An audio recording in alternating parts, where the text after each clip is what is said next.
Bharatiya Janata party के अध्यक्ष श्री अमित शाह एवं श्री नरेंद्र मोदी को भारत निर्वाचन आयोग ने खुली छूट दे रखी है कि वह विभिन्न समुदायों में नफरत फैलाते रहें और इस देश की सुरक्षा से खिलवाड़ करते रहें।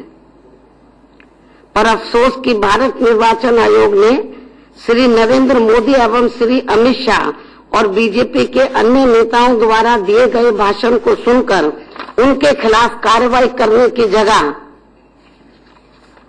इस मामले में अपने कान में आंख दोनों को ही इन्होंने बंद कर लिया है।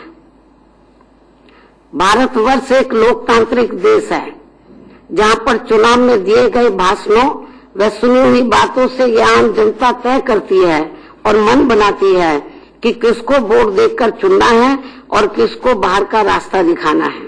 ऐसी स्थिति में इस तरह के आदेश को अचानक पारित किए जाने के कार्य को लोकतंत्र की हत्या नहीं कहा जाएगा तो क्या कहा जाएगा।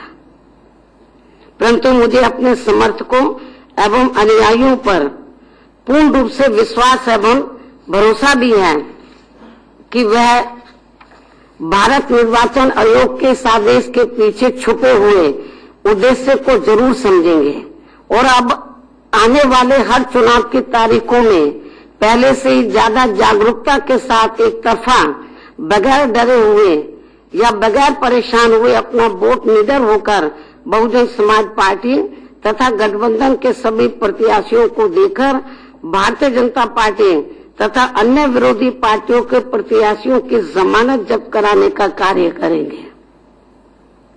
और हमारी आवाज की जगह अब ये सब लोग मेरी आवाज स्वयं बनकर अपनी बात समाज के बीच में रखते हुए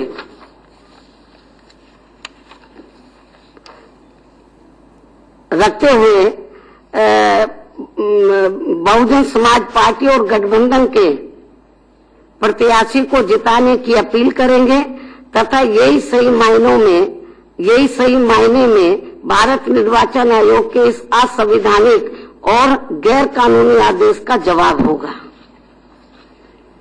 मैं कल आगरा में होने वाली रैली के संबंध में भी अपने सभी समर्थकों से यह अनुरोध करती हूं कि वह निश्चित समय से पहले ही रैली स्थल पर जरूर पहुंच जाएं, जहां पर निर्वाचन आयोग के असंवैधानिक आदेश के कारण मैं तो उपस्थित नहीं रहूंगी, लेकिन हमारी पार्टी की तरफ से पार्टी के वरिष्ठ पदाधिकारियों द्वारा हमारे संदेश के रूप में भी आपके समक्ष हमारे संदेश के रूप में वो जरूर वहां पर उपस्थित होंगे। मैं तो नहीं दे पाऊंगी संदेश भी, लेकिन जो जाएंगे वो ही मेरा संदेश है। वो मेरी ओर से तो नहीं, वो खुद भी तो अपनी बात रख सकते हैं, सबके थोड़ी ना मुंह बंद कर लेंगे। और इसलिए सभी लोग कल की रैली में और भी ज्यादा संख्या में पहुंचकर अपनी उपस्थिति जरूर दर्ज कराएं, जहां पर कि गठबंधन के वरिष्ठ नेता गणों के साथ साथ समाजवादी पार्टी के राष्ट्रीय अध्यक्ष श्री अखिलेश यादव तथा राष्ट्रीय लोकदल के राष्ट्रीय अध्यक्ष चौधरी अजीत सिंह भी जरूर मौजूद रहेंगे और महागठबंधन से संबंधित अपनी महत्वपूर्ण बातें जनता के अपने अनुयायियों के सामने रखेंगे। लेकिन इसके साथ साथ यहाँ मैं ये भी कहना चाहती हूँ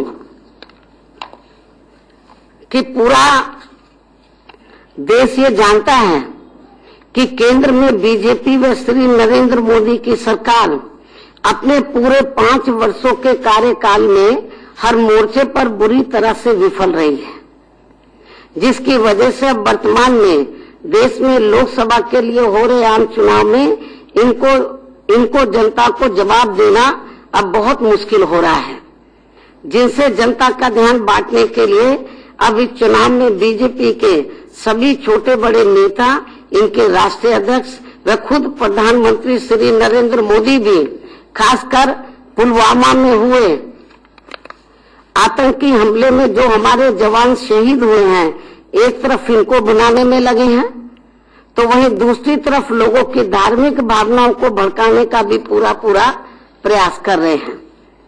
जबकि पूरा देश ये जानता है कि बीजेपी हर चुनाव में जनता की धार्मिक भावनाओं को भड़का के अपने पक्ष में हवा बनाने का पूरा प्रयास करती है, जिसके तहत ही उत्तर प्रदेश के मुख्यमंत्री योगी आदित्यनाथ ने यहाँ उत्तर प्रदेश में अपनी चुनावी जनसभाओं में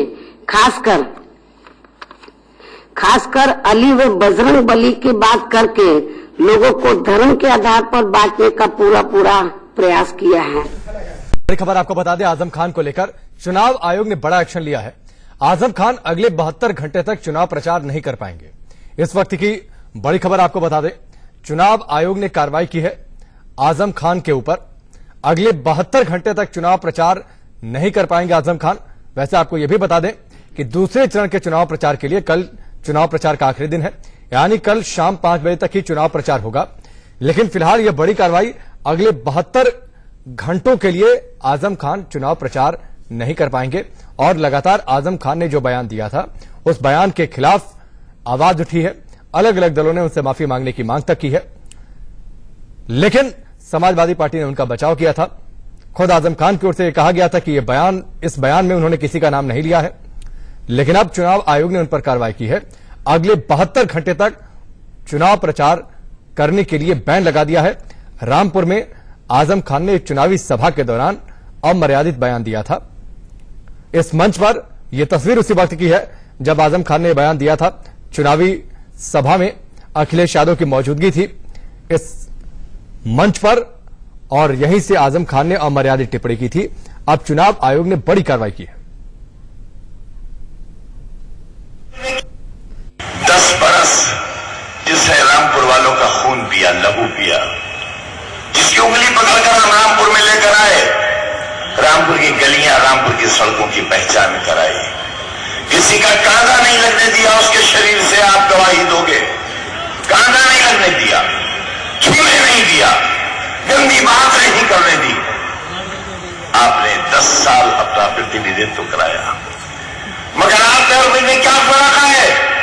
शाहबाद वालों, रामपुर वालों, उत्तर प्रदेश वालों, हिंदुस्तान वालों, उसकी असलियत समझने में आपको 17 बरस लगे। मैं 17 दिन में पहचान गया। आशीष हमारे साथ जुड़ चुके हैं, सीधे उनका रुख करते हैं। आशीष, बड़ी कार्रवाई की है इलेक्शन कमीशन ने, 72 घंटे का बैन लगा दिया। अगले 72 घंटे तक चुनाव प्रचार तो नहीं कर पाएंगे। वैसे दूसरे चरण के चुनाव प्रचार का कल आखिरी दिन है।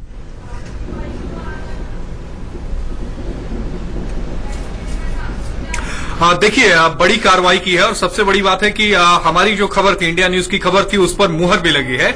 हमने सबसे पहले अपने दर्शकों को बताया था कि आजम खान के बयान पर चुनाव आयोग ने संज्ञान ले लिया है और चुनाव आयोग ने यूपी के निर्वाचन अधिकारी से आजम खान की वीडियो फुटेज और उसकी ट्रांसक्रिप्ट कॉपी मांगी है और उसी के बाबत चुनाव आयोग ने अब 72 घंटे के लिए आजम खान को बैन कर दिया है।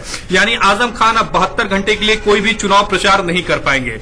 इलेक्शन कमीशन ने अपने ऑर्डर में साफ कहा है कि ऐसा नहीं है कि पहली बार आजम खान को बैन किया जा रहा है। 2014 में भी आजम खान को पूरे चुनाव के लिए सेंसर कर दिया गया था, यानी बैन लगा दिया गया था, लेकिन उधार नहीं लाए। इसी वजह से 3 दिनों के लिए आजम खान को बैन किया जाता है और वो वक्त कल सुबह ठीक 10 बजे से शुरू होगा, यानी 72 घंटे के लिए आजम खान को बैन किया जाता है। वहीं दूसरी तरफ मेनका गांधी पर भी चुनाव आयोग ने सख्त रुख इख्तियार किया है और मेनका गांधी को भी 2 दिनों के लिए उनके भी चुनाव प्रचार पर रोक लगा दी है। चुनाव आयोग का एक बड़ा कदम इसे कहेंगे। सुबह योगी आदित्यनाथ को 3 दिनों के लिए, मायावती को 2 दिनों के लिए, आजम खान को अब 3 दिनों के लिए और मेनका गांधी को 2 दिनों के लिए चुनाव आयोग ने बैन कर दिया है। इसका मतलब ये लोग 3 दिन आजम खान और 2 दिन मायावती चुनाव प्रचार नहीं कर सकेंगे। चुनाव आयोग का बिल्कुल ये जो नियम है उसके मॉडल कोड ऑफ कंडक्ट का इन लोगों ने वायलेशन किया है, चुनाव आयोग ने अपनी रिपोर्ट में पाया है और उसके बाद ये कठोर कार्रवाई की है। लेकिन मैं इसका क्रेडिट सुप्रीम कोर्ट को देना चाहूंगा, क्योंकि सुप्रीम कोर्ट की आज फटकार के बाद चुनाव आयोग हरकत में आया। इससे पहले भी चुनाव आयोग के पास कई कंप्लेन आए थे, लेकिन चुनाव आयोग ने सब पे नोटिस जारी किया या फिर केवल चेतावनी देकर छोड़ दिया। लेकिन आज जब सुप्रीम कोर्ट ने चुनाव अधिकारी को कल सुबह के लिए तलब कर लिया, उसके बाद चुनाव आयोग हरकत में आई और उसके बाद लगातार चुनाव आयोग के आदेश आते गए। सबसे पहले गाज मायावती पर गिरी, 3 दिनों के लिए बैन हुआ, 2 दिनों के लिए बैन हुई। उसके बाद योगी आदित्यनाथ 3 दिनों के लिए और अब आजम खान 3 दिनों के लिए और मेनका गांधी 2 दिनों के लिए बैन हो गई। आशीष, लगे हाथ एक और सवाल मैं आपसे पूछ लेता हूं। मायावती पर कार्रवाई हुई, आजम खान पर कार्रवाई हुई, भारतीय जनता पार्टी से योगी आदित्यनाथ पर कार्रवाई हुई, मेनका गांधी पर कार्रवाई हो गई। मायावती ने अब से थोड़ी देर पहले प्रेस कॉन्फ्रेंस की है, कह रहे हैं कि चुनाव आयोग का फैसला दरअसल असंवैधानिक है, फैसला ठीक नहीं है और उनके खिलाफ फैसला है। फैसला तो सारे दलों के नेताओं पर हो रहा है, फिर यह फैसला अकेले मायावती के खिलाफ कैसे हो गया?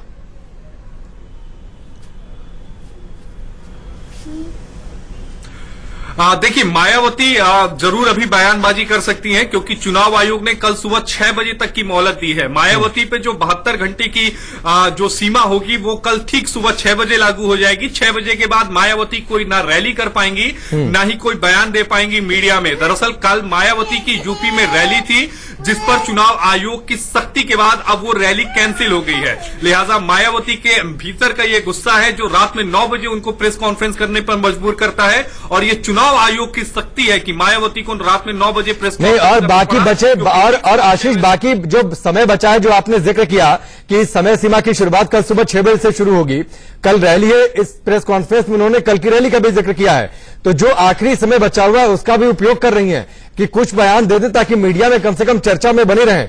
कल रैली में ना वो पहुंचे, रैली में कोई भाषण ना दें, लेकिन कल उनके भाषणों पर जो आज उन्होंने प्रेस कॉन्फ्रेंस में कहा उस पर चर्चा होती रहे कम से कम।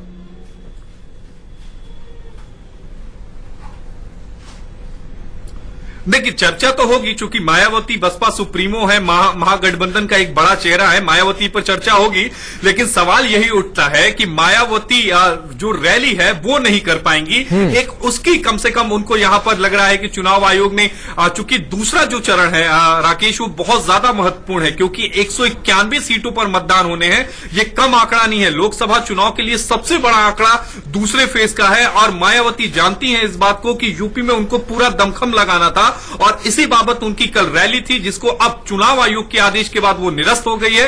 मायावती रैली नहीं कर पाएंगी, ना ही कोई रोड शो कर पाएंगी, ना ही कोई कैंपेन कर पाएंगी, ना ही बाइट दे पाएंगी। तो जाहिर तौर पर मायावती कम से कम इतना गुस्सा तो निकाल ही सकती है रात में 9 बजे प्रेस कॉन्फ्रेंस बुलाकर। लेकिन इतना तय है कि कल सुबह के बाद कम से कम 2 दिनों तक मायावती का बयान आपको सुनने को नहीं मिलेगा। बिल्कुल, बयान सुनने को नहीं मिलेगा, और बेहतर होता कि सबके ऊपर कार्रवाई का वो जिक्र करती तो बात समझ में आती, क्योंकि देश की जनता ये तो देख रही है कि सारे दलों के नेताओं पर यह कार्रवाई हो रही है, ऐसा नहीं कि सिर्फ उनके खिलाफ ये कार्रवाई हुई है। चलिए आशीष, मैं आपके पास लौट कर आता हूं। आजम खान की आज दिन भर जमकर आलोचना हुई है उनके बयान पर। जयप्रदा ने उनके बयान पर क्या प्रतिक्रिया दी है, आइए आपको सुनवाते हैं। मैं चाहती हूं कि इसका चुनाव तो मतलब इसका चुनाव नहीं होना चाहिए, इसको चुनाव से इसको रद्द करना चाहिए, क्योंकि ये आदमी ऐसा है कि ये अगर चुनाव जीत गया तो लोकतंत्र क्या होगा। महिलाओं के समाज में महिलाओं के स्थान भी नहीं मिलेगा, महिलाओं की रक्षा नहीं है, तो हम जाएंगे कहां? क्या मैं मर जाऊं तब आप लोगों को तसल्ली होगा, या मैं यहां से चली जाऊंगी? आप लोग सोच रहे होंगे मैं रामपुर छोड़ूंगी, अभी मैं डर के, मैं इसकी टिप्पणी को मैं डर के मैं यहां से चली जाऊंगी? नहीं जाऊंगी, नहीं जाऊंगी। अब मैं डट के रहूंगी, चुनाव लड़ूंगी। आप आजम खान साहब, आप सुनो, मैं तुमको हार के रहूंगी, और मैं हारने के बाद मैं बताऊंगी मैं जयप्रदा क्या है। जनता बोल रही है, जनता उखड़ रही है, जनता में आक्रोश है। आप इस तरह का बयान करते हो? क्या आपके घर में माँ नहीं है? आपके घर में बहू नहीं है? आपके बहू के साथ इस तरह करते हो? आपके बीवी के साथ इस तरह के बयान करोगे? तो ये प्रतिक्रिया जयप्रदा की। आशीष हमारे साथ जुड़े हुए हैं। आशीष, आजम खान और समाजवादी पार्टी की ओर से सफाई में तो यह जरूर कहा गया कि उन्होंने अपने बयान में किसी का नाम नहीं लिया, लेकिन ये हर कोई जानता है कि बयान का किसको लेकर था। 10 साल तक कौन रामपुर का प्रतिनिधि रहा है, इस बात को हर कोई जानता है। जाहिर सी बात है वो फेस सेविंग का टेक्निक जरूर हो सकती है, लेकिन देश में गुस्सा है। अलग अलग दलों के नेताओं ने कहा है कि इस पर माफी मांगनी चाहिए।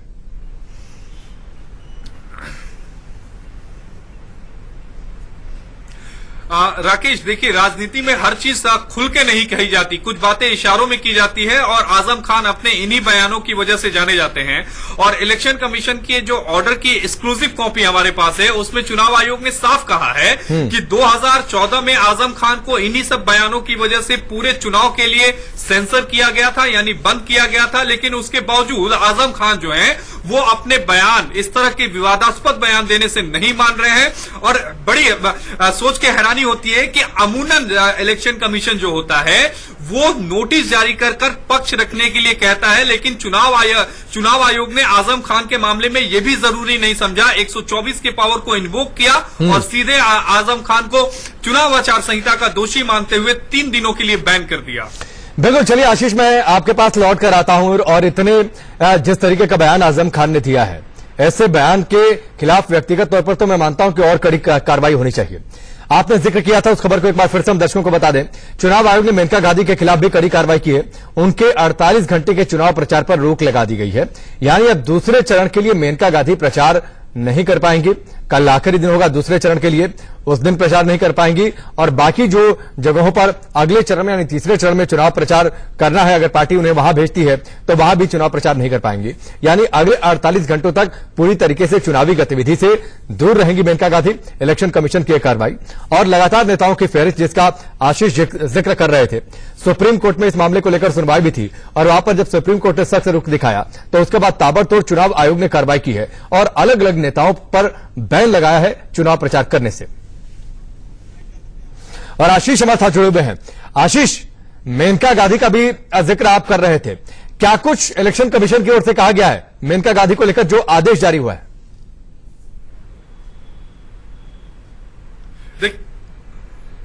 देखिए, इलेक्शन कमीशन ने मेनका गांधी को भी 48 घंटों के लिए बैन कर दिया है। यानी मेनका गांधी 48 घंटों तक ना ही चुनाव प्रचार कर पाएंगी, ना ही कोई रोड शो कर पाएंगी, ना ही कोई रैली कर पाएंगी, ना ही कोई बयान दे पाएंगी। चुनाव आयोग ने सीधे मेनका गांधी को भी बैन कर दिया है। दरअसल सुल्तानपुर में मेनका गांधी ने एक विवादास्पद बयान दिया था और ये कहा था एक धर्म विशेष के लोग अगर उन्हें वोट नहीं देंगे और जब वो जीत जाती हैं उनके पास आएंगे तो ये भी सौदेबाजी का विषय है। इसको देखते हुए हमने भी खबर चलाई थी कि जो सुल्तानपुर के निर्वाचन अधिकारी हैं उनसे चुनाव आयोग ने रिपोर्ट मांग ली थी। चुनाव आयोग को उन्होंने मेनका गांधी की वीडियो की फुटेज और उसके साथ ही उन्होंने उसकी ट्रांसक्रिप्ट कॉपी दे दी थी और जिसके बाद चुनाव आयोग हरकत में आया और मेनका गांधी पर भी चुनाव आयोग ने 48 घंटे की रोक लगा दी। ये रोक कल सुबह ठीक 10 बजे से शुरू होगी। राकेश, यूं कहें कि आज सुप्रीम कोर्ट जामुन की भूमिका में था और उन्होंने इलेक्शन कमीशन यानी बजरंगबली को उसकी ताकत का एहसास कराया और उस ताकत के एहसास होने के बाद ही चुनाव आयोग हरकत में आया और उसके बाद तबातोड़ ये 4 नेता एक साथ लाइन से धराशाही हो गए चुनाव आयोग के। और इतना सख्त रुख दिखाने की जरूरत भी है आशीष, क्योंकि हाल फिलहाल में भाषाई मर्यादा जिस तरीके से टूटी है, एक तरीके से व्यक्तिगत तौर पर जिस तरीके से हमले किए जा रहे हैं इस चुनाव में, जिस तरीके से प्रचार का स्तर गिरा है, जिस तरीके से धर्म के नाम पर वोट मांगा गया है इस अभी तक के चुनाव प्रचार में, क्योंकि अभी देखिए पहले चरण का ही चुनाव हुआ है, मतदान हुआ है, दूसरे चरण के लिए वोट 18 तारीख को जाएंगे, उसके बाद 5 चरण की वोटिंग और है। पता नहीं ये स्तर कितना गिरेगा। ये सही वक्त पर चुनाव आयोग ने अपना सख्त रुख दिखाया है, वरना आने वाले समय में स्थिति और विकट हो सकती थी। भाषाई मर्यादा का और गिरा स्तर शायद देखने को मिलता।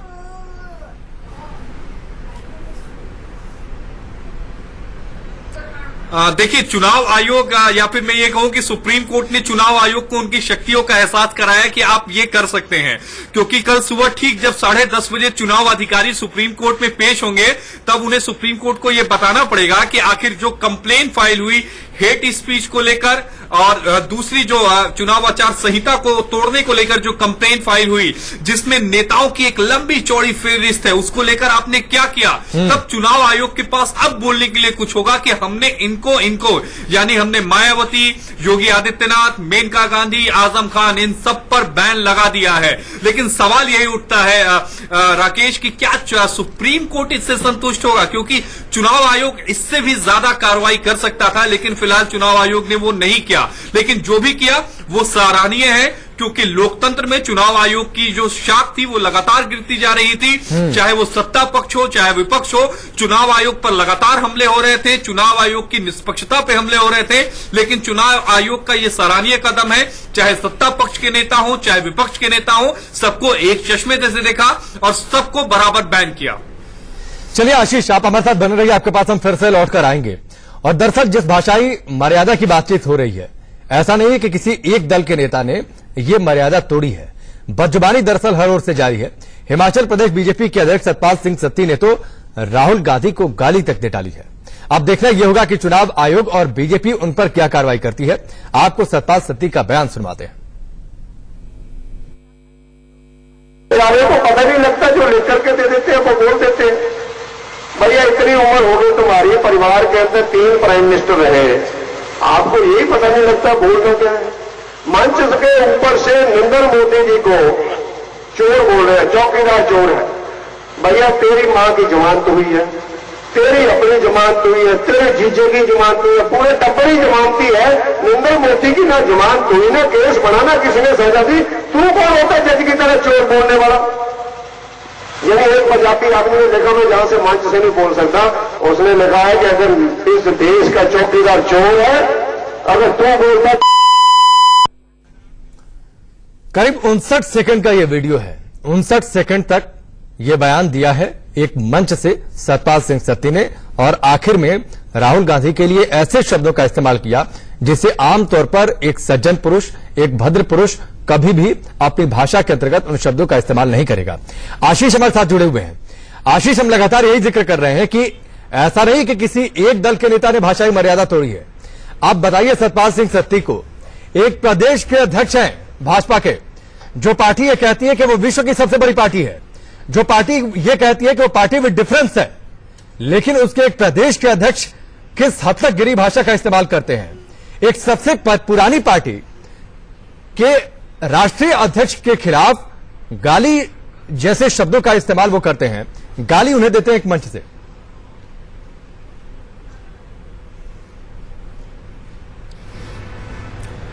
देखिए, जाहिर तौर पर उनकी भी मुसीबतें बढ़ेंगी, क्योंकि चुनाव आयोग सबका नंबर बारी बारी लगा रहा है। लेकिन राकेश, आपको इस बात का भी ध्यान रखना पड़ेगा कि इसमें एक नंबर कांग्रेस के अध्यक्ष राहुल गांधी का भी है, क्योंकि राहुल गांधी देश के प्रधानमंत्री को बार बार चोर कह रहे हैं, जिसके खिलाफ बीजेपी ने 3 बार चुनाव आयोग में शिकायत दर्ज करा रही है। तो आने वाले समय में राहुल गांधी का भी नंबर आ सकता है। इसके अलावा कई और नेता हैं, चाहे वो टीडीपी के हों, चाहे सीपीआई के हों, चाहे वो टीएमसी के हों। ममता बनर्जी की आप बात ले लीजिए, ममता बनर्जी सीधे सीधे चुनाव आयोग पर आरोप लगाती हैं। इसके अलावा टीडीपी भी सीधे सीधे चुनाव आयोग पर आरोप लगाता है। तो ऐसे कई नेता हैं जिनके खिलाफ चुनाव आयोग में शिकायतें दाखिल की गई हैं। अब चुनाव आयोग धीरे धीरे सभी नेताओं के खिलाफ कार्रवाई कर रहा है। उम्मीद यही की जानी चाहिए कि सबके साथ निष्पक्षता को देखते हुए, हर किसी को एक ही चश्मा से देखते हुए चुनाव आयोग कार्रवाई करेगा।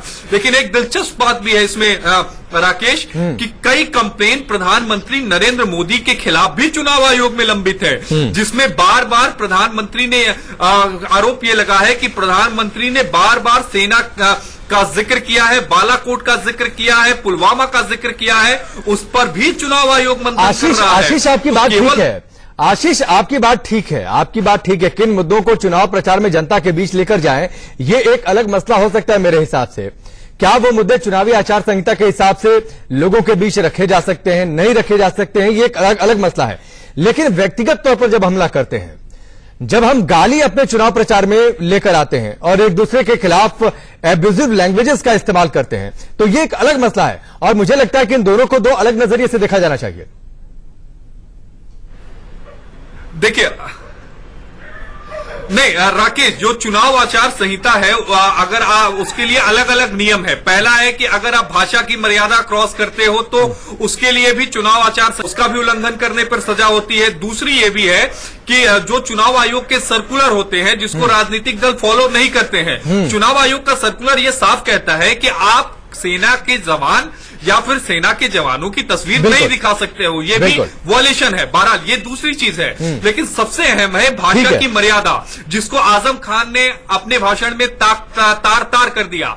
बसपा सुप्रीमो चुनाव आयोग में जवाब देती है और ये कहती है कि जो मुस्लिम है वो बहुजन समाज का हिस्सा है। बिल्कुल ठीक है आशीष, मैं अपने बयान पर कायम हूं। आशीष, चलिए, थोड़ी सी वक्त की कमी है, मैं आपको रोकूंगा, वक्त की कमी है, मैं आपको रुकूंगा। फिलहाल हमसे जुड़ने के लिए, बातचीत के लिए आपका बहुत बहुत शुक्रिया। आशीष विस्तार से बता रहे थे इलेक्शन कमीशन ने क्या कुछ कार्रवाई की है, क्या कुछ इलेक्शन कमीशन के आदेश में कहा गया है। आगे बढ़ते हैं। शकील अहमद मधुबनी से निर्दलीय चुनाव लड़ेंगे, इस वक्त की बड़ी खबर आ रही है। कांग्रेस में वरिष्ठ प्रवक्ता के पद से शकील अहमद ने इस्तीफा दे दिया है, ये इस वक्त की बड़ी खबर आ रही है। रजत हमारे साथ जुड़ चुके हैं, सीधे उनका रुख करते हैं। रजत, बताइए इस खबर के पीछे की वजह क्या है?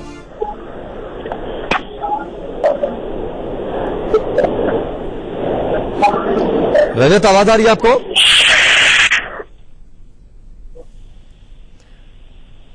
रजत, आवाज आ रही है आपको? तो इस वक्त की बड़ी खबर आपको बता दें, कांग्रेस नेता शकील अहमद ने पार्टी के प्रवक्ता पद से इस्तीफा दे दिया है। बिहार के मधुबनी से निर्दलीय उम्मीदवार के तौर पर लोकसभा चुनाव लड़ेंगे। खुद ट्वीट कर उन्होंने ये बात कही है। रजत राकेश टंडन हमारे साथ जुड़ चुके हैं, सीधे उनका रुख करते हैं। रजत, बिहार में तो महागठबंधन चुनाव लड़ रहा है, मुश्किलें महागठबंधन के लिए और साथ ही कांग्रेस के लिए भी मानकर चले क्या? देखिए, बड़ी मुश्किल है क्योंकि शकील अहमद हमेशा से एक चेहरा रहे हैं, कांग्रेस पार्टी के इंचार्ज रहे हैं, मिनिस्टर रहे हैं 2004 में, एमओएस होम रहा है, आईटी रहा है, कांग्रेस के फेस माने जाते हैं बिहार में माइनॉरिटी के। और उसके बाद जब गठबंधन हो रहा था तो इनकी सीट पर डिस्कशन ही नहीं हुआ और ये सीट अलायंस को दे दी गई, इसलिए शकील अहमद नाराज थे और उन्होंने बाकायदा अपना जो इस्तीफा है वो कांग्रेस अध्यक्ष राहुल गांधी को भेज दिया है और ट्वीट के माध्यम से ये जानकारी दी है कि कल वो इंडिपेंडेंट नॉमिनेशन मधेपुरा से फाइल करेंगे। लेकिन ये सीट बड़ी दिलचस्प है रजत, आप जिस तरीके से जिक्र कर रहे हैं, अलायंस पार्टी को दे दिया गया है, वीआईपी पार्टी को यह सीट मिली है जो सीट बंटवारा बिहार में हुआ है। आरजेडी के एक नेता है मोहम्मद अली अशरफ फातमी, वो भी वहां पर निर्दलीय उम्मीदवार के तौर पर चुनाव लड़ने की घोषणा कर चुके हैं क्योंकि राजद से उनको टिकट नहीं मिला। अब शकील अहमद भी वहां पर पहुंच रहे हैं चुनाव लड़ने के लिए, तो ये सीट एक अलग तरीके से ऐतिहासिक लड़ाई हो जाएगी यहां पर मधुबनी में। बिल्कुल देखिए, और ये एम्बैरेसमेंट है कांग्रेस पार्टी के लिए क्योंकि शकील अहमद बाकायदा जनरल सेक्रेटरी रहे हैं, कई राज्यों के प्रभारी रहे हैं, सीनियर स्पोक्स पर्सन रहे हैं, मंत्री रहे हैं। उसके बाद भी अगर कांग्रेस उनको टिकट नहीं देती है और वो कहते हैं कि वो कांग्रेस पार्टी छोड़ के इंडिपेंडेंट रह रहे हैं, तो एक बड़ा एम्बैरेसमेंट है कांग्रेस के लिए और बड़ा झटका है कांग्रेस पार्टी के लिए बिहार में अगर शकील अहमद इंडिपेंडेंट कल अपना नॉमिनेशन फाइल कर देते हैं। चलिए रजत, हमसे जुड़ने के लिए इस पूरी बातचीत के लिए आपका बहुत बहुत शुक्रिया रजत।